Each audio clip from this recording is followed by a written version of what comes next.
Today, I'll be showing you the 7 mistakes beginners make, and I see the same issues pop up over and over again. Number 1. The trademark infringement in your domain. Mistake that is a legal one. Do not use the word Payhip in your domain name, like payhipstore.com. This is a trademark infringement. You don't want to build your brand only to get a cease and desist later. Keep your domain unique to your brand. Number 2. The default homepage. This is something 90% of new users do, and it is almost impossible to undo if you don't catch it early on. Do not populate the default homepage that Payhip sets up for you. Why? Because you cannot delete the collection section on that default page.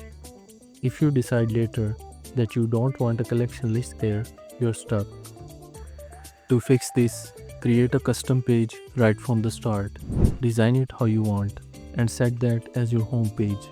It gives you full control to delete or move the sections later. Number 3. The section limits. Payhip has a limit of 25 sections per page. If you are moving from WordPress or another builder and planning a massive long-form landing page, you will hit a wall.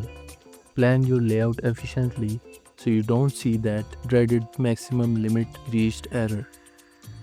Number 4. Overloading with heavy images. Just because you can upload high-res images doesn't mean you should. Too many heavy images will tank your site speed. Payhip is fast, but you can slow it down if you aren't careful. Compress your images before uploading them. Number 5. Relying on slow third-party widgets. Stop using heavy widgets from Common Ninja or Elfsight for simple things. These scripts are external and can kill your loading page speed. Number 6. Burying your terms and conditions. Don't make your customers hunt for your terms and conditions in the footer. Use the checkout question feature. Add a checkbox that says I agree to the terms and conditions right at the checkout.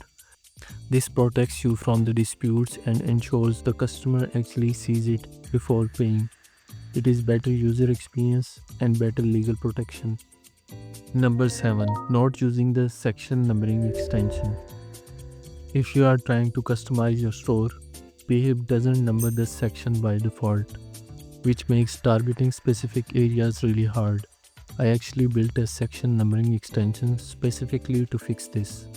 Not using it is a mistake. If you want to do any advanced customization, it saves you hours of guessing which section is which.